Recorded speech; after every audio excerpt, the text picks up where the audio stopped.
before we begin, we also have a very special opportunity here. I'm going to share a picture of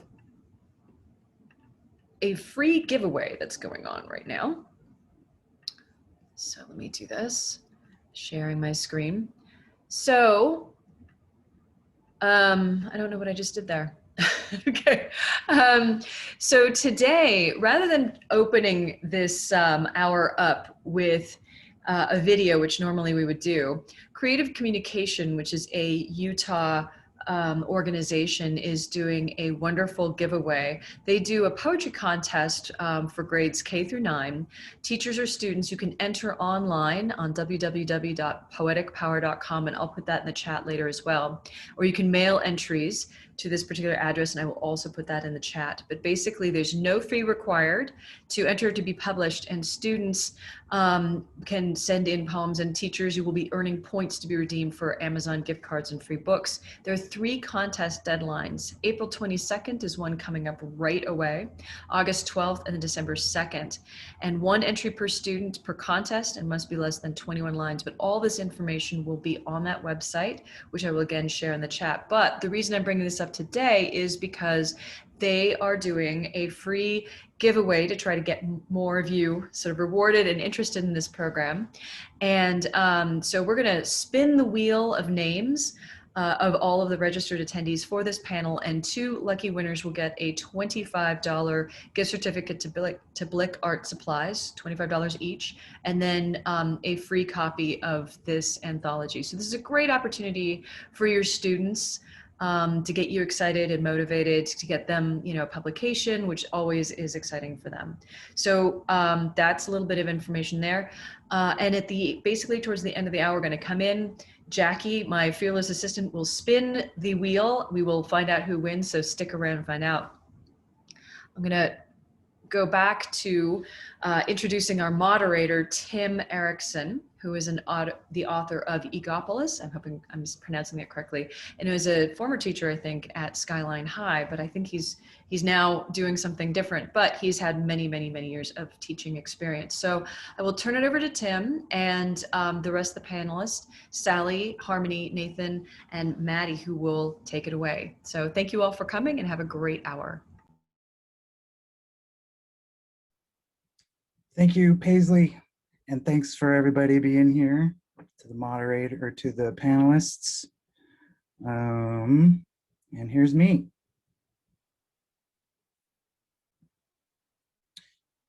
So what we'll do is we will go around the panelists, and each panelist has a few ideas. The purpose here, what we're here to do is to offer adaptable, practical lessons for a variety of age and skill levels in poetry, including creative writing and discussion exercises. So what we'll do is go around the crew here. We'll introduce ourselves a little bit, and then we will give our 5 minutes.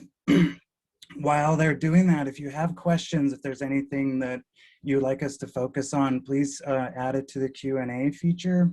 I'll be monitoring that, and that will be most of my duties here today, is to kind of moderate that part of this process. So with that, let me get over to my people here.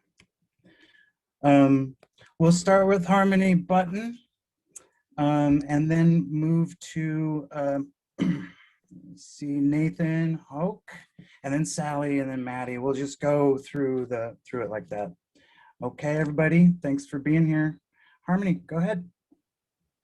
Good morning, everybody. It's a pleasure to be with you this morning and to be invited to talk about pedagogy and poetry at the, I teach in the middle and high school level. So I'm currently a teacher at the Waterford School, which is in Sandy, Utah. It's an independent K-12. And at Waterford, we teach both middle and upper. So I currently teach grades 6 and 12. So I have quite a wide range. I've been there for 13 years, and I've taught almost every grade in between. So I have a lot of experience in adapting lessons to different ability levels or age levels. I have a short slide presentation for you today that I hope you treat as kind of a buffet of some of the offerings that I have for you. And then in our remaining time in the Q&A, if you want me to return to a specific idea or activity, I'm happy to show you more. So let me share my screen with you here.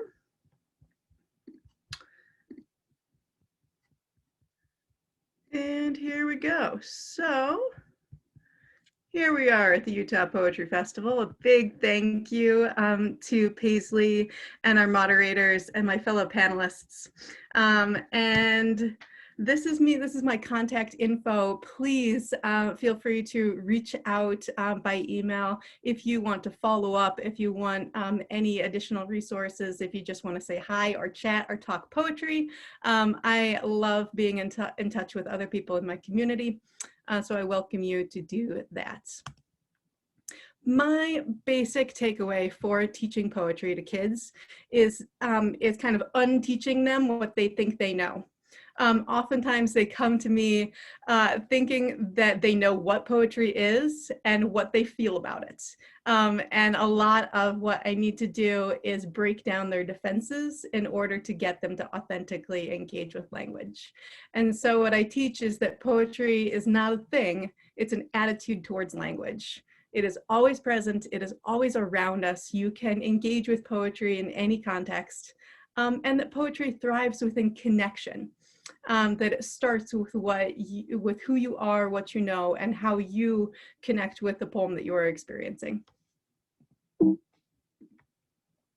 One of the things that I love to do is to get them to embody poetry first.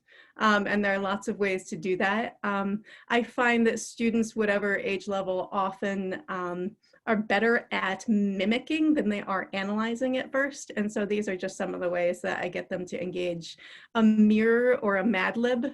So mirroring is where you take the exact grammatical structure and you insert your own content, versus mimicking, whereas where you kind of like intuit the style and structure of an original and you write your own version.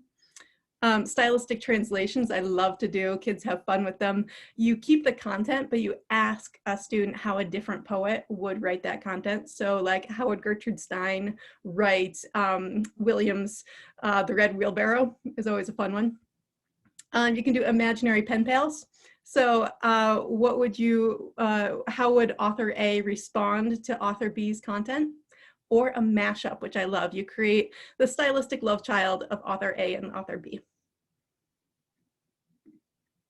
So this is my gift to you. This is, you'll have access to the slide deck, but this is a series of nested Google Docs. These are 3 big lesson units. So each of these links goes to a hyperdoc that is a unit. And so you can pick, choose, adapt. You have access to all of these Google Docs. And they each have a scaffolded series of lessons within them.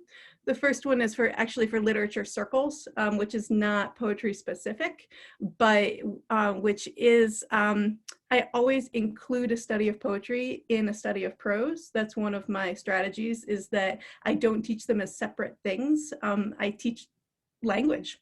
And so as you are especially pushing them towards independent reading, one of my favorite activities is this word collector challenge that I would love to share with you if I have time here. Brown Girl Dreaming is just a wonderful middle grades text that's a novel in verse. And Book of Delights is one of my personal favorite books to teach. It's prose pieces, but I teach them as if they're poetry. And this is a series of lessons that go along with that. These links here are actually links to viewable Nearpod lessons. If any of you know or use Nearpod, I'm a big Nearpod fan. Nearpod has kind of saved my sanity this year in particular. And then really, this is my my pedagogical attitude in one line, is that I'm sneaky with my poetry. I teach it as if it's play. I integrate it every day. I don't tell them we're studying poetry, we just kind of do it. And so these are some of the attitudes. I do attendance poems. It's an easy way to take attendance. Every kid gets a line. You come to class, when the bell rings, you say the poem, and if you're missing a line, you know who's missing. You can apply attitudes of poetry to whatever texts you are reading. It's a good bridge from close reading and analysis over to applying poetic attitudes.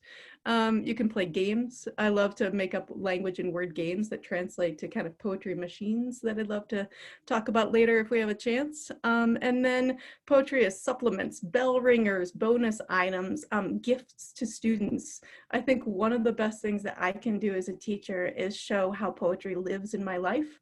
And so if something reminds me of a poem, I show them.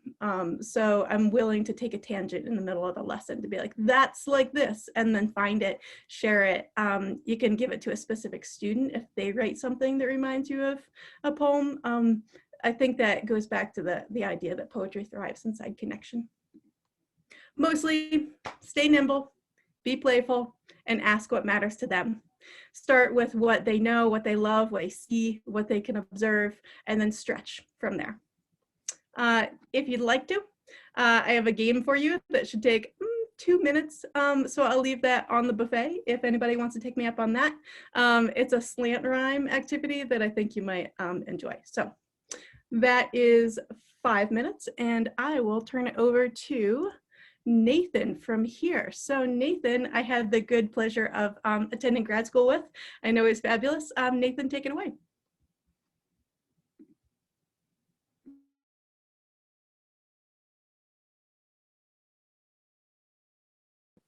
Hey, thanks, Harmony. That was wonderful. And thanks to everybody for having me today.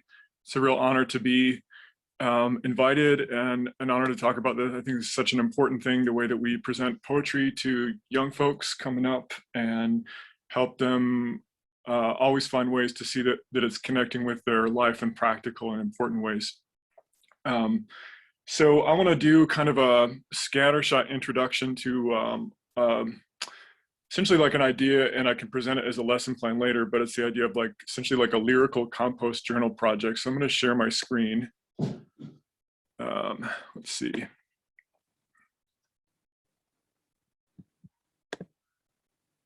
Okay. And I want to think a little bit about a way into this project by looking at 2 poems, William Blake's Garden of Love, and then just an excerpt of John Clare's The Nightingale's Nest. And so thinking about William Blake's Garden of Love, I want to think about the joy of engagement and experimentation and the way that that can be truncated by preconceived ideas about what's acceptable, imaginations of authority and the need for permission, and the way that can impact students' willingness to engage with poems. So here's the Garden of Love.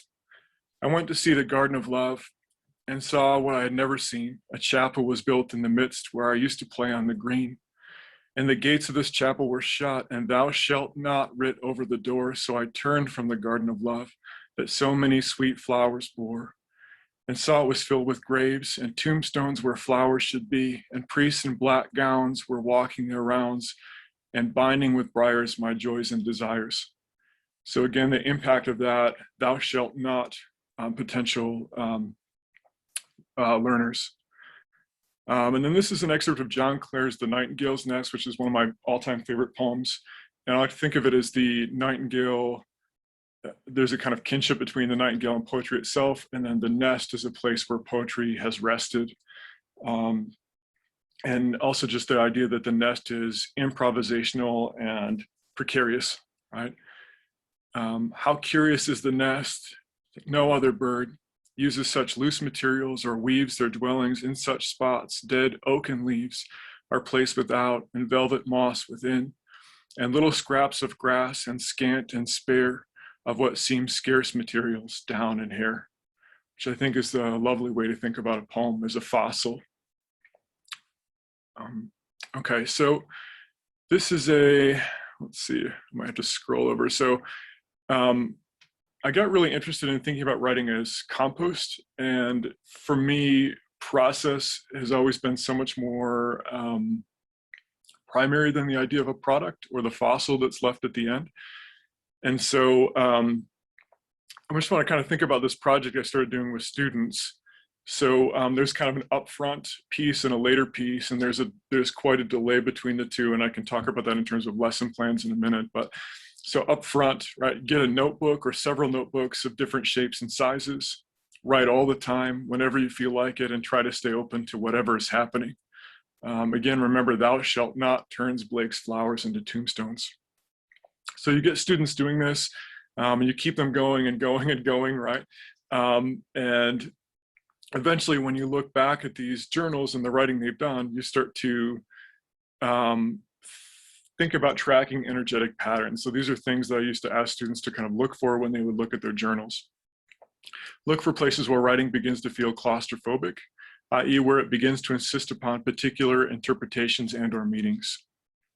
Look for places where imposition, your sense of what should be happening and/or what you hope will happen, stunts activity, what's actually already happening. Look for dead zones and places where the writing feels too general, is generally uninteresting. Look for places where writing feels forced, insincere, i.e. where complexity feels like posturing rather than the natural consequence of going to meet a complex subject matter, which is actually clarity. Look for places where cutting words, lines, pages makes more oxygen. Look for places where cutting words, lines, pages makes more friction. Look for things that are exceptionally weird or cool. Look for interesting patterns, weather systems, currents, momentums, musics that begin to build, and keep your eyes and ears soft while you do. Look for narrative threads. Look for anything that hits you in the gut. Look for stuff that doesn't fit. Might be it's coming from outside, which is something Jack Spicer used to say, meaning outside is somewhere else. And sometimes I would say, remember, you live in a world that's bigger than your imagination of the world, and sometimes it's speaking through you, which I guess is another way of saying you don't have to be an understanding of what's happening. Look for missteps and accidents and be grateful. Fanny Howe, a poet that I really admire, says, in the spirit, there are no accidents. And I love that. So this handout will be available eventually to everybody. And in it, you can just see some scanned pages of journals I've done. And I just always used to give these to students just to show them like what a mess my process is and how much fun it can be just to make a mess and to look for things that are working and to let go of things that aren't. And so you can see this kind of evidence, right? And then here's the same thing built out as lesson plans. So ideas for teaching a long-term compost journaling project, right? Long-term compost journaling. Students choose and/or design their own journals to free write, draw, compost, etc. And keep students reading a wide variety of texts, different genres and textures. Listen to lots of music. Students undertake a wide variety of experiments based on class exercises. So some of the things that Harmony just said are awesome. They would be great here. Discoveries in their journals, right? More than anything, they're simply asked to enjoy writing as an open-ended process and keep moving.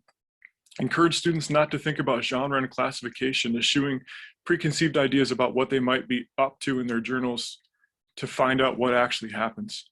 Ask students not to look back or type things up. It's amazing how many interesting things that don't rhyme inevitably start to rhyme the second someone decides their poem and types them up. It's amazing how many birch trees turn into metaphors, etc. In a few weeks, you can ask them to start sharing their work by photocopying sections of their journals, lead discussions of the journals by focusing on a few student journals as a class at the beginning of each session, rotate the students so that everyone gets a turn kind of up front, then let them explore journals together in small groups. Again, go back to the later section earlier. Do this pattern for a couple of cycles and then introduce the following kind of chapbook project. And I'd say like as a pit stop too, if you don't let them type things up, they seem to be, in my mind, much more open to trying experiments, letting go of things, scrambling things up. I think things stay weirder and much more primary if you kind of delay the process of typing things up. When they're being asked to kind of consciously format things, a lot of stuff starts to get processed and a lot of stuff starts to kind of be stilted, I think. So at the end of this, I usually introduce a chapbook project. So present a wide variety of chapbooks, especially handmade books. So just bring in a ton of books that I think are cool and I let students just enjoy them. We have a reading party. We just enjoy books as artifacts. Everybody brings coffee or tea or whatever they want, chocolate milk, anything, right? Have students return to the compost journals they've been writing in to make little books of their own. There are no rules about these books. They don't have to assume any particular form. They don't have to identify with a particular genre. They don't even have to be typed up. Celebrate the end of this experiment by having students present and trade their books, and have a class reading. So that's me today. Thank you so much again for having me. I'm going to turn things over to Sally Wilde. Thank you, Nathan. I'm so happy to be here, you guys. Before I introduce myself, I'm actually gonna give you guys an assignment. This is a panel, and I wanna be able to focus on what you guys want. So hopefully this has allowed you guys, but if you'll just write in the chat really quick, it'll have your name, but I wanna know what you teach and what grade level, so that I kind of get a good feel of what we're doing. And because this is K through 12, and most of us are upper grade teachers that are on this panel. I started teaching in 2001 at Alta High School, and I was teaching regular sophomores, juniors, and creative writing. And then after teaching for 5 years, I stayed home, and I had a whole bunch of babies. But I couldn't give up teaching poetry. And so my oldest was in kindergarten, and I started a poetry group for the neighborhood, and it was full of most of his friends, and they're just little kids who really don't want to do anything for poetry, but it was summer and their moms wanted them out of the house. And so we got together and we wrote poetry, and we did it once a week for all summer long. And the last one before school started, it was around the campfire, and you guys, these little kindergartners were writing poetry, and it was so awesome to hear and see, and just see that they were having fun with it. Because one of the reasons I did it was because my son was one of those kids that's like, I'm glad you like poetry, Mom, but that is not for me. And that's actually kind of what I wanted to start with, is making poetry accessible for everyone. Since then, I've taught in the middle school. I volunteered a lot in the grade school classes and helped with poetry assignments there. And I'm back in the high school. I've taught everything from regulars to creative writing too. And this year, not just this year, a couple of years ago, we started a performance poetry class at our high school. Copper Hills started it even before that, and it is an approved class on the Utah State curriculum. So if you are teaching high school and you're interested in getting that class added to your school, reach out to me and I will give you the write-up for the curriculum mapping and everything that you need. But it's an awesome opportunity to be able to teach that. With that said, though, it's very interesting this year because they opened that performance poetry class up to count as senior English credit for all students. And guess what I ended up with in my class? A bunch of football boys, wrestlers, people that you would normally think aren't poetry minded. And it was kind of a struggle. Usually they take that class because they're really interested in poetry. Well, this year they took the class because they were interested in not writing papers. And so it's been amazing to watch them grow and to have them realize, hey, I like poetry too. And that kind of actually makes me think of one thing that I would suggest to all of you, whether you're teaching straight creative writing classes or just English classes or history or science or whatever, is a very easy book for all ages and fun and lighthearted. It's Sharon Creech's Love That Dog. And it's just kind of a very baby stepping stone, whether you read it to the class, whether you have your students read it, it's for students to be able to see that poetry can be anything. And I actually love, if you were listening last night to Catherine Cole's, when she was asked what makes the difference between a prose poem and poetry, and she said, a poem is whatever I say a poem is. And I love that. And that's exactly what it is. Whether you're teaching traditional poetry, whether you're teaching slam poetry, whether you're teaching a little bit in between. And so with that in between, and Harmony brought this up, mimicking poetry. I've referred to it as modeling poetry as well. And that's one of the reasons I like teaching or introducing Love That Dog, is because it introduces that idea of mimicking, modeling a poem after another poem or a poet, and taking something that's very accessible and easy, and they realize they can do that. If this kid in Love That Dog can do it, then they can do it too. And actually, I wanted to share with you guys something that I came across just a little while ago. Well, probably a month ago now. Let me share my screen, maybe. There it is. Okay.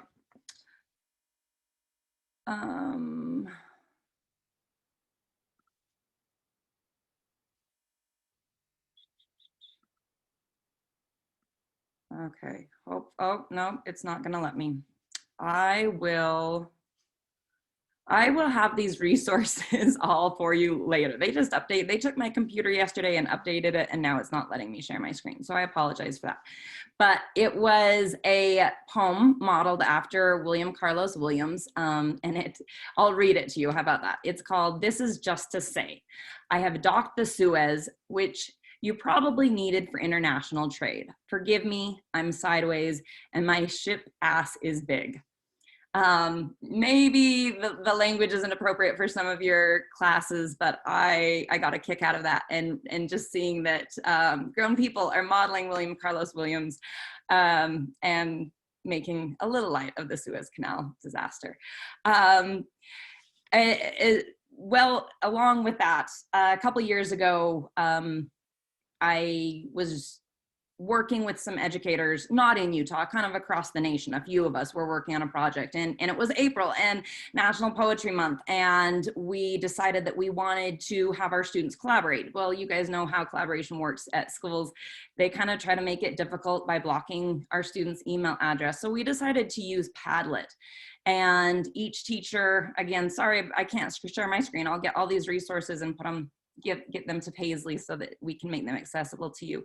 But the Padlet was, each teacher had a column. I don't know if you guys have used Padlet before. If you haven't, looked into it. It's a great resource for sharing across schools, districts, states, countries. And the students from each teacher's classroom across the nation were able to share their different poems. We chose a very easy poem to mimic, the "Where I'm From" poem by George Ella Lyon. And that's a great one to start with. The students were able to kind of introduce themselves to the other students using that poem.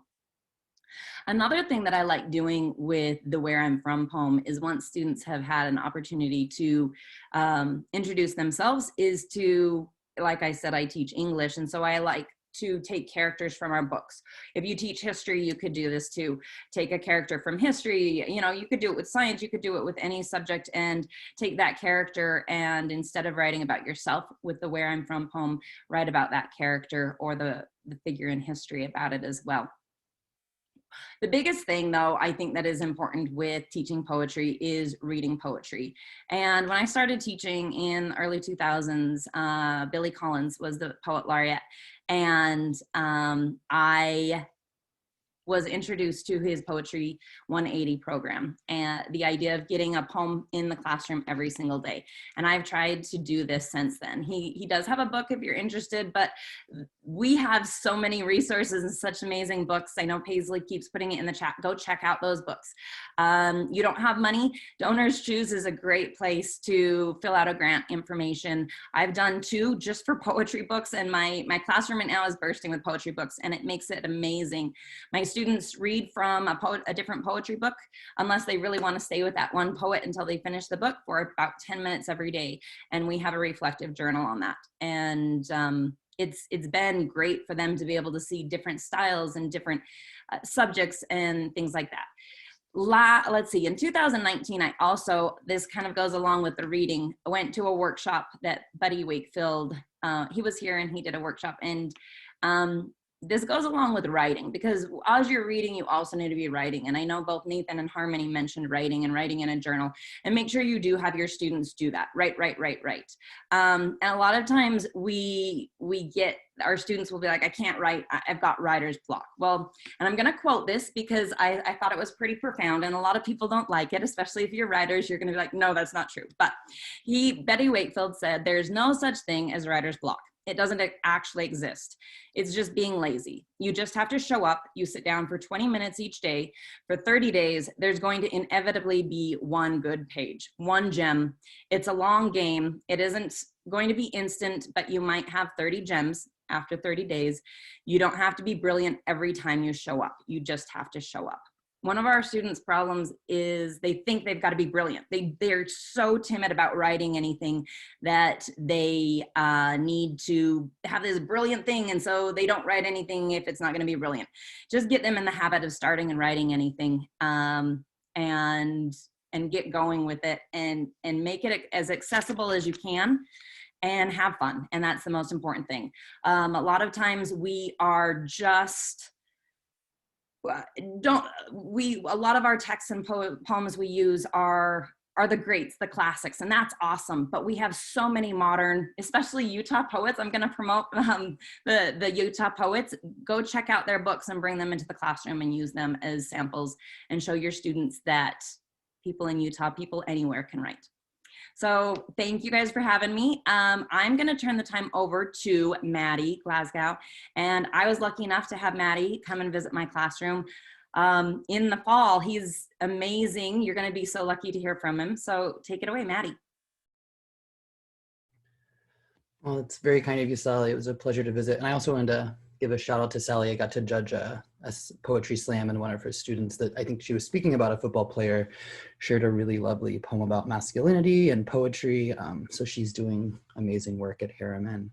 I wanted to start with an anecdote. Most of my experience is with writers in the schools in Houston, Texas, and now as the coordinator in Salt Lake City. So I'm working a lot with teachers, collaborating with teachers, and thinking about new ways of writing creatively, but through that also analyzing poetry. That's always my goal, and kind of mirroring up with whatever tasks y'all have at hand. And when I was in Houston, we had a poet in our cohort whose poem was used on the STAR test, which is like our standardized test in Texas. And she took the test and got 3 of the 7 questions wrong. And so I think it's important, I empathize with a lot of the responsibilities you have and the tests your students have to take. But to think about the way that we are engaging with poetry, and hopefully opening up poetry rather than kind of closing it down through that type of standardized test, and maybe like definitional approach to metaphor and all of the other aspects of poetry we're thinking about. And so a phrase that I like to use with students of all ages is meaningful engagement. And that's very abstract, and it will look different for every age group, but meaningful engagement is important because I think that gives the student the most opportunity to kind of share what the poem does mean to them, that reflects their own experience. And even if that isn't how we would expect the poem to be read, or if what we think is an incorrect reading, I think validating that expression and then maybe steering them towards specific language in the poem is a way to kind of get their interests up. And so I have a few ways that I like to engage meaningfully with students. Usually I don't use the classics. I once was kind of tasked with Houston bringing a poem. I don't even remember the name of the poet. It was like a dead white poet from a long time ago, so they're not upset at me.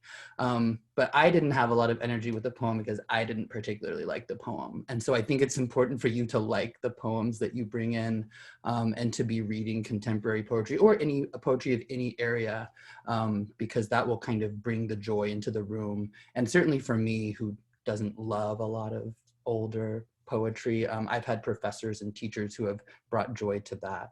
So I'm gonna share a Google Doc with y'all that you can follow along with me in, or I'll also share my screen. And these are just some ideas for kind of having multimodal approaches to multiple grade levels. I have tried to have some lesson ideas all the way K through 12 here. In my experience working with elementary school students, you really want them to embody the poem as much as possible, whether that's acting it out, whether that's incorporating arts and crafts with the poems. And so a couple of these things you'll see here are really simple introductions to metaphor, really constructions of I am metaphor through in Scott Momaday's poem, The Delight Song. We also have Ode to My Socks by Pablo Neruda. So that could be a really fun pairing with like a crazy sock day, or even like making your own weird socks, where they can actually have like a physical manifestation before they are writing on the page. And those kind of projects can communicate with one another.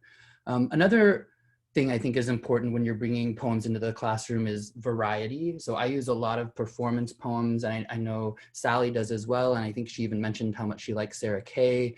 So for younger poems, like younger poets, I think this love letter from toothbrush to bicycle tire is really lovely. You're both working on kind of like the epistolary form. It's a written letter basically, as the title suggests, but also a persona poem, so you can get students to really lean into character while also thinking about a specific form of poetry.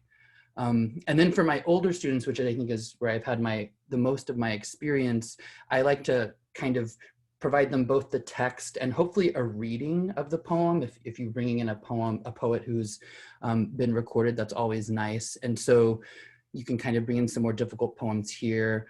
Self-portrait poems are really great, especially early in a semester, to get to know students. And you can also pair that with art, obviously, in drawing or creating their own self-portrait. And so Self-Portrait is Slinky, and Tarfia Fezullah is one of my favorite contemporary poets anyway, but that one has a really nicely grounded metaphor, and even the form on the page has that Slinky metaphor. I think bringing in a diversity of authors that reflect your student body is really important as well. I've used some of these poems in Salt Lake City classrooms, and I saw a Texas person in the chat, so Ode to Whataburger. If you have not watched Ode to Whataburger, please do so. And it's a really nice, those are both really interesting poems about place. And I also am kind of a basic poet for like pop culture. So I will bring in music, people that are way more interesting than me. So I've used Goodbye Earl by the Chicks to think about like Freytag's Pyramid and like the narrative arc. I'm horrible with meter and rhyme, so I will use a song like Taylor Swift's All Too Well, who uses a lot of slant rhyme and half rhyme, just to kind of teach skills to students off the page before you're kind of pushing them onto the page to think about these same concepts. I think that that's kind of an easier way in.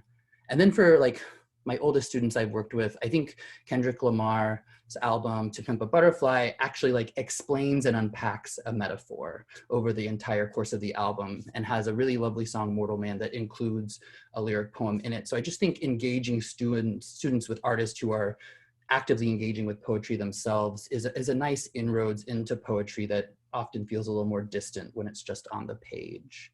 And I did include in this document that will be shared with you, well, I guess you have the Google Doc as well, an actual full lesson plan for a poem by Ocean Vuong, which is another poem that is kind of thinking about the self, so students can write about themselves in that way, and then try out some lyricism and repetition.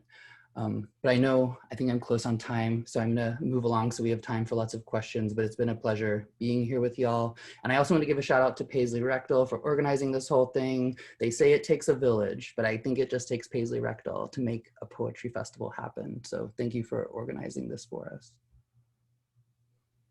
No kidding, Matty. Holy Moses. I can't imagine what that takes. What that took.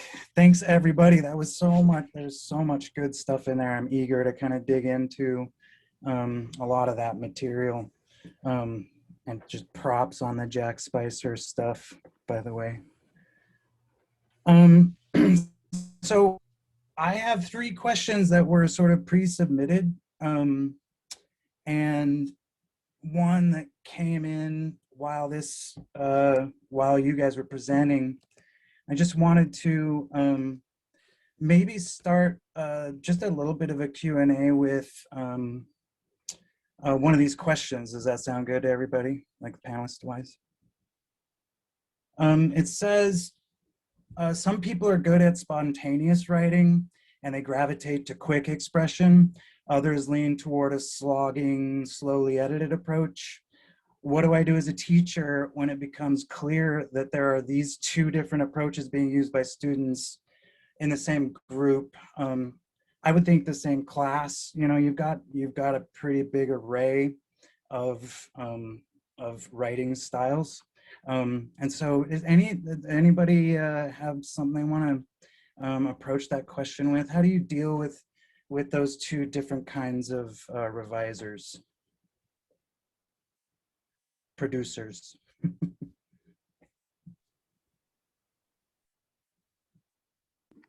I jump in with a plug for I'm blanking her name. I think it's Margaret Atwood, that kind of in the middle book. She talks a lot about literature, circles, writing, workshops, lots of different styles of revision. It's a treasure trove of resources. I think the first thing that you can do is disillusion your students to the idea that one style is better than the other. And allow them the process, the results, and the best results, right? So ask them, is that working for you? And if it's not, well, let's try something different. So keeping them free of judgment and focused on their experience, and stop them from comparing themselves to other students. One idea is to, especially in the generating of words, generating of writing, that they sometimes are very fixated on what ends up on the page. So I love Nathan's idea of taking them off the screen. You can also, my version of that sometimes in the classroom is to get them to turn their, the contrast on their screen all the way down. So they're literally looking at a black screen and typing. And then and have them do a free writing exercise and then see what results, turn it on and say, who wrote all those words? Look at all those words on that page. And then have them fish inside of that generated pool in order to pick out what they find interesting or surprising. So the more that you can get them to reserve judgment and engage in ways that are meaningful and productive to them, the better. That's great. And I think it's along those lines, folks probably know Cy Twombly used to paint in the dark, right? I love that. And then to kind of jump on that from another angle too, I think sometimes the difference is process we can see and process we can't see. Like a lot of process for some people is internal and there's no fossil of that process, and people who are jumping right onto things, producing these kind of like wild fossils on the page, right? Their process is external. And so I think there's common ground there. It's just depending on like where is process, is it a process I can see or a process we can't see? And I think that acknowledging that takes pressure off too. And yeah, I think as teachers, sometimes we might push a certain style because we have deadlines, right? And they have to turn them in. I think letting our students know that regardless of editing and revising, yes, there's going to be a point where I need you to submit something, but the editing and revising process continues on and on and on, and it never really stops. And you might come back to a poem. I have a student who graduated 2 years ago, and I'm helping him with a poem right now that he started 2 years ago, and it's in a completely different space. And the editing process never needs to stop. And that's something I think is good for our students to know and realize, is that it's not boom, one and done. Harmony, though, you made me think of an assignment that we just did this week with my students that they really loved. I teach high schoolers, and man, these phones, they're always out. We did a predictive text poem, and these kids loved it. I had them brainstorm one thing that they could talk forever about and never get sick. And so they sick of it. And they started with that one word in their phone. And you know, predictive text will give you 3 different options. And I said, I don't care which option you choose one of those options. And we're going to keep typing your poem for about 5 minutes. And they had so much fun sharing them, and they're like, this isn't a poem. I'm like, listen, read it. And I would take it and I would read it, and they're like, wow, you just turned my text into a poem. And I'm like, no, it was a poem to begin with. You just need to, it's sometimes just all about formatting and spacing and the way you read it or the way it appears on the page. So making it fun and accessible and accepting, and letting our students know that it's not one box fits all with poetry, because it's not. And there's so many things that are allowed and acceptable. And that's the one thing I love about poetry, because you are welcome, and celebrate the breaking of the rules. It makes me wonder about the rules. Are we teaching them the rules in order to know what they're breaking? Is that part of our process as teachers? Maybe the teacher who had them before taught them the rules. And I'm just kidding. Yeah, I mean, I like the idea of variety. I try to use a lot of meditation, and I mean, so that would be the slower approach. And for newer writers, having very specific steps and stages in even just the drafting and like ideating stage, I think will instill some patience in them and allow them to really have the time that they want to write and not feel rushed by the deadlines that we do have to meet at some point.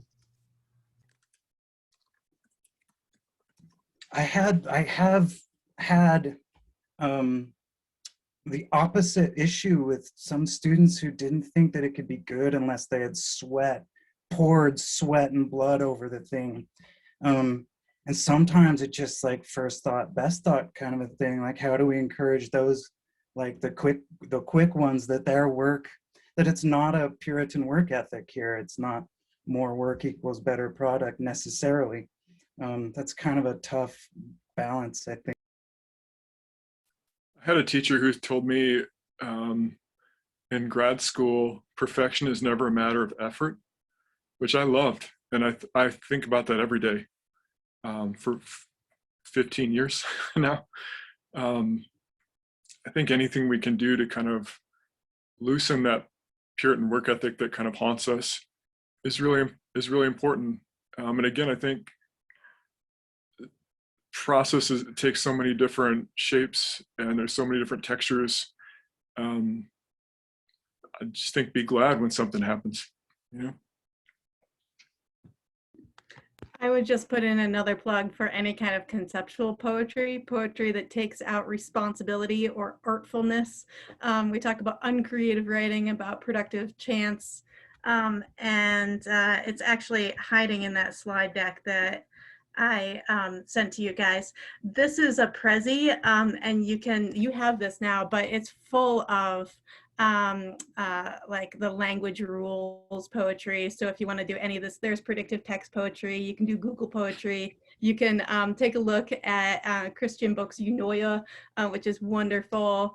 There's also a wonderful amount of found poetry. I love Naomi Shihab Nye's One Boy Told Me. It's a fabulous example of found poetry. And then there are all these treatments, which are wonderful ways of having students engage with kind of chance poetry, or especially if you have students who are visual artists but don't think that they're kind of language people, you're like, oh yeah, you are, right? Same thing. So you can kind of explore all these different styles. And then Poetry Machines, plug for Barbara Duffy, who is another colleague of Nathan and mine from University of Utah, who writes a lot of, she builds these little kind of like poetry machines and then kind of cranks the wheel and sees what comes out. It's a wonderful way to be playful and then kind of reflect on what you have created.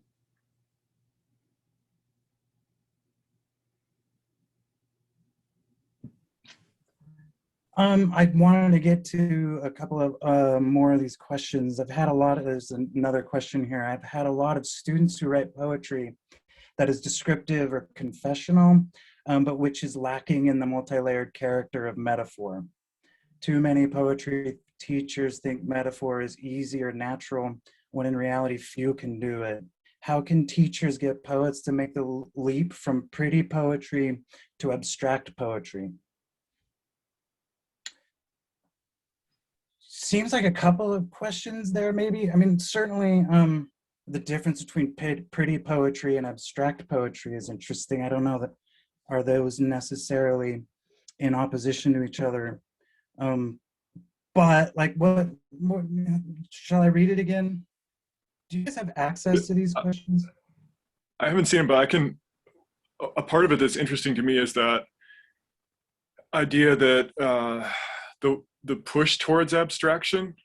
Like I think pushing towards abstraction that can be like obfuscation, right? But I think abstraction can also be clarity, and that's a distinction that I think is important. Like Marion Moore saying an octopus made of ice, right, doesn't make me understand a mountain or an octopus any better. It makes some other thing that's fascinating and weird and wonderful, but it is not really explaining of it, if that makes sense. Like I think there's something going on in the question that's kind of doing a couple different things at once, and I want to take some time with it while we talk. And I would say, like, even, I think we should acknowledge, like, a poem does not have to have a metaphor in it. And so, like, there are a lot of different ways to write a poem. But I think maybe for that instructor and those students, maybe having a specific lesson that is wholly grounded in metaphor, and where you can look at poems that are an extended metaphor or do focus on conceit. And there are a lot of those out there. I think that's been happening for a very long time. But maybe not requiring that in every piece that the student writes. So kind of having it as a specific lesson in a sequence on metaphors and the ways that they can either dominate a poem and be the whole poem, or not be there at all, to kind of introduce your students to the variety of ways that they can use metaphor. Matty, I think we are all probably thinking the same thing that you were, that not every poem has to have a metaphor or all of the figurative language. And so I agree with Matty, and sometimes maybe just teaching extended metaphor, looking at some really good examples of extended metaphor, and one that they can weave through the whole piece will make it stronger than a lot of times. One strong metaphor is going to be so much stronger than a lot of different metaphors, because it gets too full, right? And too many things going on. And then, yes, I think it's good, especially as writers and student writers are beginning to grasp a lot of those different things, but letting them know essentially that you don't have to have a metaphor in every poem you write. You don't have to have similes. You don't have to have the personification, but those tools are good to know so that when your poem needs them, you'll be able to use them, but it's not always required.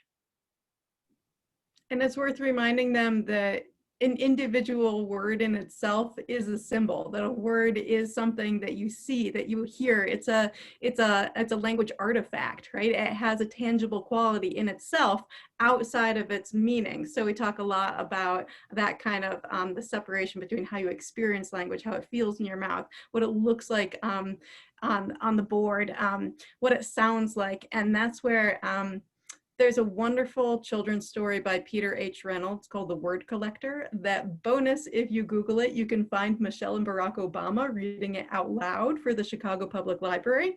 But the story is about a little boy who collects words because of the way they sound, the way they look, their tangible qualities. And then he starts sorting them into categories like dreamy words versus silly words.